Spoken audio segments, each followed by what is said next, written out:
You are 8 years old. You leave bits of food on your windowsill. And one day, a crow drops a dead screw in front of you. That really happened. Gabby Man, a kid in Seattle, started leaving food for local crows. And the crows started bringing her things. Bottle caps, paper clips, a rusty earring, a little red Lego heart. Videos of crows giving gifts have millions of views. The internet ate it up, and honestly, I used to think this story was just another charming animal internet moment. Crow says thank you. How nice. But there is a problem. The more I read about how crows actually think, the more unsettling it gets. They're not just smart for birds. Crows cram serious problem-solving power into a brain smaller than your thumbnail. They remember human faces for years. They hold grudges. They pass those grudges down to their children. When a crow drops a screw at a kid's feet, what is really going on? The simplest explanation: it is an accident. Crows are messy eaters. Maybe the objects just fall out while they're grabbing food. Neat theory. But it doesn't hold. Study after study shows crows don't drop things randomly. They pick specific objects. They seem to be paying attention to what they bring. A nicer thought is that it is reciprocity. Crow gives you a gift. You give it food. Everybody wins.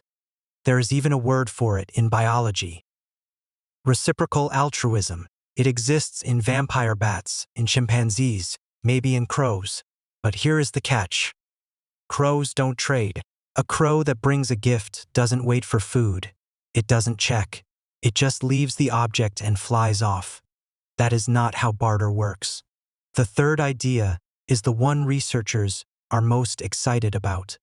It is not gratitude. It is not trade. It is a test. University of Washington researchers spent years observing crows in Seattle. What they found changed how we think about the relationship.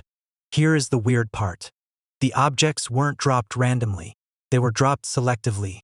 Specific crows brought things to specific humans. And the objects weren't garbage to the crow. They were valuable. Shiny things, bright things. Ornithologist Kaylee Swift puts it bluntly. They're not giving you a gift. They're showing you what they're capable of.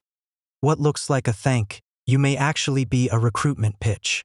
A crow that brings you a bottle cap isn't saying, "Thanks for the peanuts." It is saying, "Look what I can do. Are you worth my time?"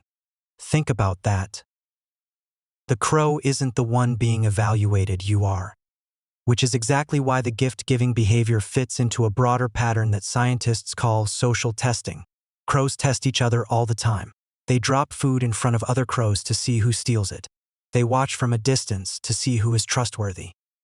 The gift isn't a present, it is a probe. And it doesn't stop with one generation. Crows that have good experiences with a human tell other crows. They recruit. They gang up. There is a famous study where researchers wore a caveman mask while trapping crows. Years later, crows that had never even been trapped still scolded anyone wearing that mask. The memory didn't just last, it spread. Why go through all this trouble? Because crows live in a world full of big, unpredictable, dangerous animals. And one of the most unpredictable is us. We feed them sometimes, we chase them other times. We drive cars, we set traps. A crow that can figure out which humans are safe has a massive survival advantage. Which means the relationship between humans and crows is stranger and more equal than we ever imagined. We feed them. They watch us. And all the while, they're running quiet little experiments on the most unpredictable animal they know, us. Here is a question for you. Next time you step outside, check your pockets. You might already be carrying your grade.